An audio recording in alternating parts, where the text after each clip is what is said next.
Hello guys, welcome back to my channel. Mamata থেকে অনেক স্বাগত আর ভালোবাসা জানিয়ে আজ একটা ব্লগ শুরু করছি। তো এখন বাজে 8:30। আমি চলে এসেছি রান্নাঘরে। রান্না করব, কি রান্না করব এখন দেখি। সোয়াবিন দিয়ে, আলু দিয়ে, ডিম দিয়ে, মানে ডিমের বড়া তুলে ঝোল করব। তারপরে মাছ, তোমাদের দাদাভাই গেছে বাজারে, মাছ নিয়ে আসবে হয়তো, মাছের ঝোল করব। আর একটা সবজি বানাবো। আর টিটু তো এখন একটু চলাফেরা করতে, শুতে অসুবিধা হচ্ছে, যেহেতু ওর পাটা ভেঙে গেছে। আর পায়ে একটা মানে পায়ে বড় রড দিয়ে ওকে ব্যান্ডেজ করে দেওয়া হয়েছে। তো ওটা তো ভার ও নিতে পারছে না, উল্টে যাচ্ছে যখনই মানে হচ্ছে। মানে খুব খারাপ লাগছে। ওরা বলতে পারে না, ওদের এত কষ্ট। মানুষ হলে তাও বলতে পারতো যে এখানে ব্যথা লাগছে। ওকে কালকে খাইয়ে দিয়ে রাতে হাত বুলিয়ে ঘুম পাড়িয়ে দিয়েছিলাম।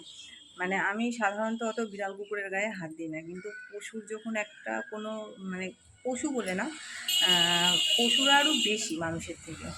মানুষ তো বেইমানি করে, পশুরা বেইমানি করে না। তো যাই হোক, চলো রান্না বান্না সারি।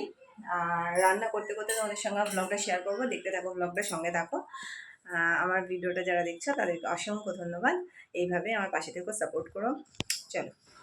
তো তোমাদের সঙ্গে গল্প করার পরে রান্নাঘরটাকে একটু গোছগাছ করে নিলাম, কারণ অনেক কিছু গোছগাছ না করলে রান্না করতে দেরি হয়ে যায়। তরকারিগুলো একটু কেটে নেওয়া, এগুলো তো করতেই হয়, কিন্তু তরকারি আমি কাটিনি।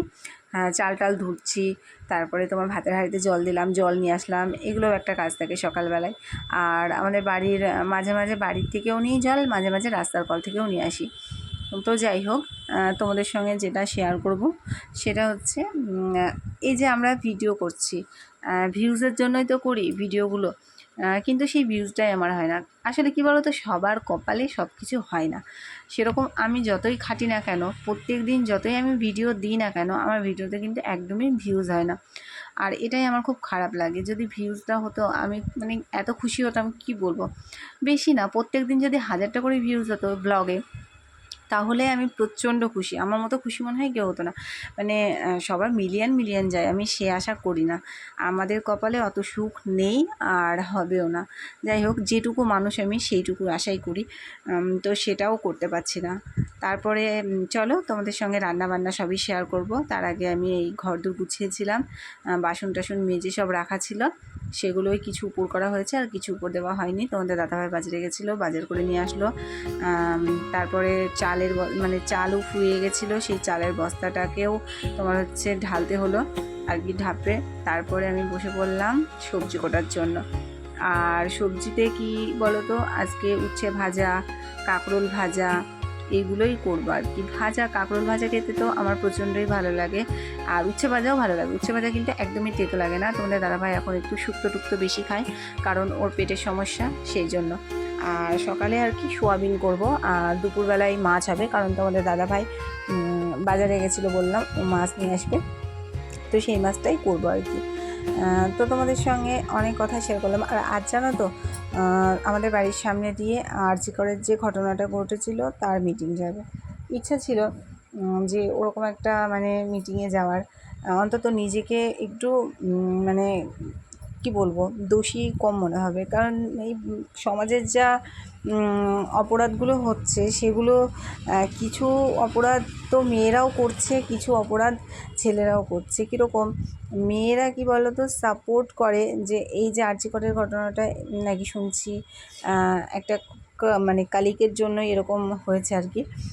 তো মেয়েরা যদি মেয়েদের শত্রু হয়, তাহলে ছেলেরা তো হবেই। ছেলেরা তো মানে নারীদেরকে সবসময়ই নিম্ন চোখেই দেখে। সেটা খুব কম মানুষ এরকম মানসিকতার। এখনও মানে মানুষের মধ্যে যদি সেই মানসিকতা বেঁচে থাকে, তাহলে যেন তাড়াতাড়ি এই আরজি করের ঘটনাটা মানে নিষ্পত্তি হয়। আর তার মানে যে চলে গেছে, তার জীবনে এরকম মানে ঘটনা ঘটে গেছে যে সেই ঘটনায় তাকে শাস্তি দিয়েও শোধ হবে না। তাকে যদি পাবলিকের হাতে তুলে দিয়ে একদম মানে কি বলবো, জঘন্যভাবে মারা হয়, জঘন্যভাবে শাস্তিমূলক মানে শাস্তি দেওয়া হয়, যে সারা জীবনেও যে এরকম অপরাধ করবে, সে যেন 100 বার ভেবে নেয় যে এই কাজ করার আগে। আর তোমরা দেখতেই পাচ্ছ আমাদের বাড়ির সামনে দিয়ে মিটিং যাচ্ছে, তো আমি যেতে পারিনি, কারণ আমাদের টিটুর শরীর খারাপ। তো আর আমি নাইটি পরেছিলাম, তাড়াহুড়ো করে আমি নিচে নামতেও পারিনি। তো ছাদের উপর থেকেই ভিডিওটা করেছিলাম। যখন সবাই মানে জাস্টিসের কথা বলছিল, উই আর জাস্টিস, তো সত্যি এই সময় কি বলতো, তার মায়ের তার পরিবারের যে কী অবস্থা হচ্ছে, শুধু যাদের সঙ্গে হয়েছে এই ঘটনা তারাই জানবে। আর দেশের মানুষ সবাই একত্র হয়েছে, এটা সত্যিই ভালো লাগছে যে একটা মেয়ের জন্য সবাই এরকমভাবে মানে একটা বিচারের ব্যবস্থার জন্য সবাই লড়ছে আর সবাই প্রতিবাদ করছে।